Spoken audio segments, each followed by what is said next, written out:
எல்லாருக்கும் வணக்கமுங்க. பஞ்சை சித்தர் குழந்தை டாக்டர் நடராஜன் பேசுகிறேன். இன்றைக்கி நாம் பார்க்க போகிற தலைப்பு குடல் வளமே உடல் நலம் அப்படிங்கிற தலைப்பு பார்க்குறோம். என்ன காரணம்னா, குடல் ஆரோக்கியமாக நல்லா இருந்தால் தான் உடம்பு ஆரோக்கியமாக இருக்கும், மனசு சந்தோஷமாக இருக்கும். எல்லாத்துக்கும் குடல் தான் காரணம். அதாவது இன்சான் உடலுக்கு இது வயிறே பிரதானமாக சொல்லுவாங்க. அந்த வயிறு தான் பிரதான இன்சான் உடலுக்கு முக்கியமானது தான். எல்லா உயிர்களுக்குமே குடல் தான். மேலே சாப்பிட்றதுலேருந்து கழுவி வெளியேற வரைக்கும் அந்த இன்டெஸ்டைன் ட்ராக்ட் மேலேருந்து எல்லாம் வரிசையாக பார்த்திங்கன்னா உணவு குழாய், வாயில் சமயத்தில் சில பேர்த்துக்கு புண்ணு வரும், உணவு குழாயில் புண்ணு இருக்கும். அப்புறம் எசோஃபேகஸ் அப்புறம் அதுக்கப்புறம் வந்திங்கன்னா கீழே கேஸ்ட்ரைட்டிஸும்பாங்க. அது இறப்பையில் புண்ணு. அப்புறம் இன்டெஸ்டைனில் வரக்கூடிய அலர்ச்சி புண்ணாயிடுறது. பெருங்குடலில் புண்ணு கீழே இன்டெஸ்டைனில் அதிலெல்லாம் இதை வச்சுன்னா உங்களுக்கு என்ன ஆகும்னா ஐபிஎஸ்ன்னு சொல்லுவாங்க, இரிட்டபிள் பவுல் டிசீஸ். கொஞ்சம் உள்ள இரிட்டேஷன் ஆச்சுன்னா மிளகா, காரம், புளி, மசாலா இதெல்லாம் போட்டோம்னா அடிக்கடி வயிற்றில் போகும். ஒரு நாளைக்கு 5 இடம் 6 இடம் இப்படிலாம் போகும். காரம் இல்லாமல் பிளாண்டாக சாப்பிட்டோம்னா, காரம் புளி இல்லாமல், மசாலா இல்லாமல், ஆயில் அதிகம் இல்லாமல் சாப்பிட்டோம்னா அது பிரச்சனை இருக்காது. அது உணவில் கட்டுப்படுத்திக்கலாம். அப்போ நம்ம மருந்து இல்லாத கொடுத்து கட்டுப்படுத்திக்கலாம். அடுத்தது ஐபிடி, இரிட்டபிள் பவுல் டிசீஸ். இது எதனால் வருதுன்னா ஆட்டோமின் டிசீஸு. நம்ம உடம்புல இருக்கக்கூடிய நல்ல செல்ஸு மற்ற செல்ஸ் அதில் ஆன்டிபாடிஸ் ப்ரொடியூஸ் பண்ணி நம்ம செல்ஸை அட்டாக் பண்ணுறது. அதாவது வீட்டுக்குள்ளேயே இருக்கிற மாதிரி அட்டாக் பண்ணுறது என்ன ஆகுது அப்படின்னா, அது புண்ணாகி அந்த குடல் உள்ள பெருங்குடல் சிறுகுடல் இடத்துல ஜங்ஷன்லாம் வீங்கின சில பேர்த்துக்கு வயிற்றுலி பயங்கரமாக வரும். அப்புறம் வயிற்றுலி மட்டும் இல்லாமல் அப்புறம் குடல் அடைச்சிக்கும், வாந்தி வரும், பெரிய பிரச்சனை வரும். ஆப்ரேஷன் பண்ணலாம் கூட போயிடும் சில பேர்த்துக்கு. அது மாதிரி பிரச்சனை வரும். அது பெரும்பாலும் இள வயசில், அப்புறம் ஒரு 30-35 வயசுக்குள்ளவங்களுக்கு தான் அதிகமாக பாதிக்குது. அதுக்கு மேலே இருக்கவங்க குறைவாக தான் பாதிக்குது. அப்புறம் முன்னாடியே பாதிச்சாலும் இது கடைசி வரைக்கும் நல்லாகிறதில்ல. அப்பப்போ கட்டுப்படுத்தி வச்சுருக்கலாம். ஆங்கில மருந்தெல்லாம் கொடுத்து அப்பப்போ உணவெல்லாம் பற்றி இருந்தால் கட்டுப்படுத்தி வச்சுருக்கலாம். ஆங்கில மருந்தெல்லாம் கொடுக்குற போது அது நிறைய பக்க விளைவுகள் வருது ஆங்கில மருந்துகள்லாம். அதனால் குணமாகறதில்லை. இது பிரச்சனை இருந்துக்கிட்டே இருக்கும் ஆயுசுக்கு. அப்புறம்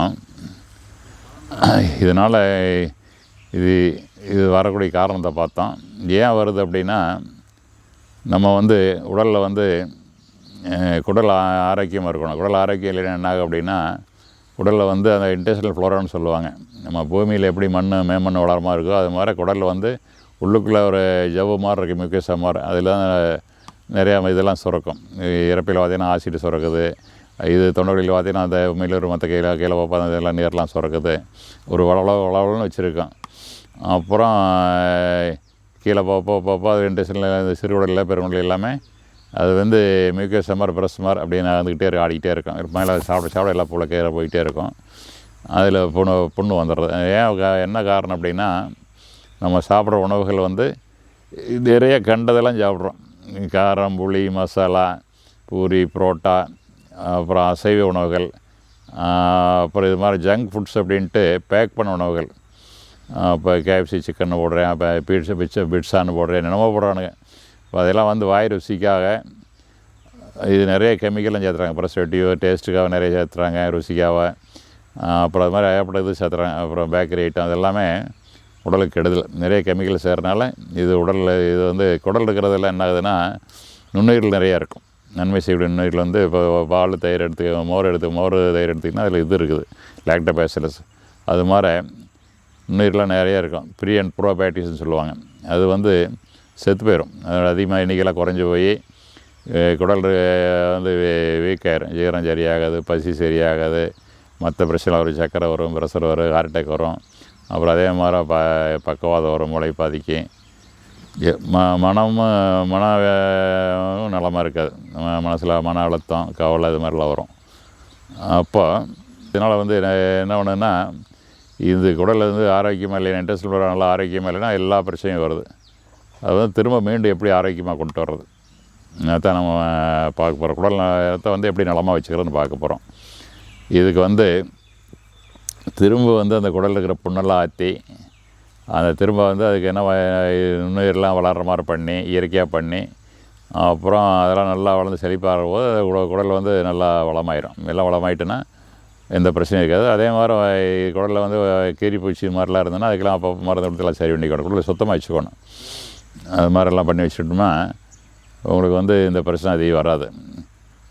அப்புறம் இதே நம்ம இது வந்த பிறகு இப்போ ஆங்கில மருத்துவம் சாப்பிட்டோம்னா இது கிரான்ஸ் டிசீஸும்பாங்க, ஐபிடி, இரிட்டபிள் பவுல் டிசீஸ். அது வந்து அது ஆட்டோமின் டிசீஸ் தான். அதில் வந்து நிறையா மருந்துலாம் கொடுக்குறாங்க. இம்யூன் சப்ரஷன்லாம் நிறையா மருந்து கொடுக்குறோம். சைடு எஃபெக்ட் நிறைய இருக்குது. அதனால் நிறைய பேர்த்துக்கு கேன்சர் இது வருது, அனிமியா வருது, ரத்த சோகை வருது, பிளேட்லெட் தட்டை அணுக்கள் குறையுது, வெள்ளை அணுக்கள் குறையுது, நோய் சக்தி குறைஞ்சி போயிடுது, சீக்கிரம் இன்ஃபெக்ஷன் ஆயிரும், சளி பிடிக்கி, காய்ச்சல் வரும், கண்ட இதெல்லாம் வரும். அப்போது அதெல்லாம் வராமல் இருக்கணும்னா வந்து நம்ம இதை வளப்படுத்திக்கணும். இதை வளப்படுத்துறதுக்கு நம்ம இயற்கையான வந்து உணவுகள், பச்சை காய்கறிகள், பழங்கள் இது மாதிரி நிறைய சாப்பிட்லாம். முளைக்கட்டின பயிர் இது மாதிரி சாப்பிட்லாம். அதே மாதிரி வந்து இது கீரைகள்லாம் நிறைய சாப்பிட்லாம். எல்லாத்துக்குமே காரம் புளி இல்லாமல், அதாவது புளிக்கு பல தக்காளி, மிளகாய் பல லேசாக மிளகு, அப்புறம் உப்பெல்லாம் இந்த உப்பு, தாளிக்கிறதுக்கு நல்லெண்ணெய், இல்லைன்னா தேங்காய் எண்ணெய், கடலெண்ணெய் ஆகாது. இது மாதிரி இனிப்பெல்லாம் வேணால் நாட்டு சக்கரை, தேன் இது மாதிரி சேர்த்திக்கலாம், கருப்பட்டி இது மாதிரி சேர்த்திக்கலாம். மற்ற வெள்ளை சர்க்கரை ஆகாது, சீனி ஆகாது. இதெல்லாம் கொஞ்சம் இதாக இருந்தோம்னா திரும்ப வந்து அதெல்லாம் வளர ஆரம்பிச்சிடும். அப்புறம் ஜங்க் ஃபுட்ஸ்லாம் நம்ம சொன்ன மாதிரி துரித உணவுகள்லாம் சாப்பிடக்கூடாது, நல்லா ஒதுக்கிடணும். அப்புறம் அரிசி, சிறுதானியங்கள் அதெல்லாம் இயற்கையாக விளைஞ்சு சாப்பிடணும். காய்கறியெல்லாம் முடிஞ்ச வரைக்கும் இயற்கையாக கிடச்சது வாங்கிக்கலாம். இல்லைன்னா நம்ம வீட்டு தோட்டம் போட்டுக்கலாம், மாடி தோட்டம் போடலாம். எத்தனையோ வழிகள்லாம் இருக்குது. அதை பற்றி நம்ம நிறைய முதலே பேசியிருக்கிறோம். அது மாதிரிலாம் பண்ணிட்டால் உங்களுக்கு அதாவது இயற்கையான உணவு, நஞ்சில்லாத உணவு சாப்பிட்ற போது கழிவுகள்லாம் அதிக உற்பத்தி ஆகாது. இது இருக்கிற கழிவுகள் நல்லா வெளியேறிடும், இதெல்லாம் சாப்பிட்லாம். இதுக்கப்புறம் நம்ம என்ன ஆங்கில மருத்துவத்துக்கு மாற்றம் நம்ம என்ன இதுக்கெல்லாம் மருத்துவம் பண்ணலாம் அப்படின்னா, இந்த புண்ணு ஆத்தருக்கு வந்து நம்ம வந்து அமிர்த சஞ்சீவி வச்சுருக்கிறோம், அல்சர் சஞ்சீவி வச்சுருக்கிறோம், அப்புறம் ஐபிஎஸ் சஞ்சீவின்ட்டு இம்யூனிட்டி பூஸ்டிங் சஞ்சீவி அது வச்சுருக்கிறோம். அதெல்லாம் கொடுக்கலாம். சில லேயமெல்லாம் இருக்குது, ஜீவானந்த சஞ்சீவி லேயம் இருக்குது, ஆயில் இருக்குது, கருவற சஞ்சீவி தைலம் ஆயிலெலாம் இருக்குது. இது மாதிரி நிறையா மருந்துலாம் வச்சுருக்கிறோம். அப்போ அதெல்லாம் கொடுத்தோம்னா சீக்கிரம் குணமாயிருது. ஆங்கில மருந்து வந்து ஒரு 15 நாளைக்கு நிறுத்திடலாம், அந்தளவுக்கு குணமாயிருது. நிறைய நோயாளிகள் நல்லா இருக்காங்க. கிரான்ஸ் டிசீஸ், ஐபிஎஸ் எல்லாமே நல்லா இருக்காங்க. அல்சரே சீக்கிரம் குணப்படுத்திடலாம். அல்சர் அந்த புண்ணு ஆத்திருக்கு. அப்புறம் அது எல்லாம் இன்னொரு மருந்து வச்சுருக்கிறோம், டிடிஎஸ் ஆயில், டீடாக்சிங் சஞ்சீவி தைலம். அதுவும் காலை நைட்டு குடலில் குடித்தோம்னா அது பூரா அத்தனை உடனே ஏற்றிடுது. அதாவது தொண்டையிலிருந்து இது ஆசன வாய் வரைக்கும் எல்லாம் கம்ப்ளீட்டாக எல்லா புண்ணையும் ஆற்றிடுது. அதனால் வந்து வயிற்று புண்ணாக இருந்தாலும் சரி, சிறுவடல் புண்ணாக இருந்தாலும் சரி, பெருவடல் புண்ணாக இருந்தாலும் சரி, நம்ம வந்து எல்லாத்தையுமே சரி பண்ணிடலாம். இப்படி சரியாயிட்டுன்னா உங்களுக்கு உடம்பு இளைக்காது, சோகம் வராது, ரத்த அனிமியா வராது, மற்ற அணுக்கள்லாம் குறையாது, சுறுசுறுப்பாக இருக்கும், நல்லாயிருக்கும். நல்லா பசி நல்லாவும், தூக்கம் நல்லா வரும், சிறுநீர் மலம்லாம் நல்லா கலைஞ்சிரும்.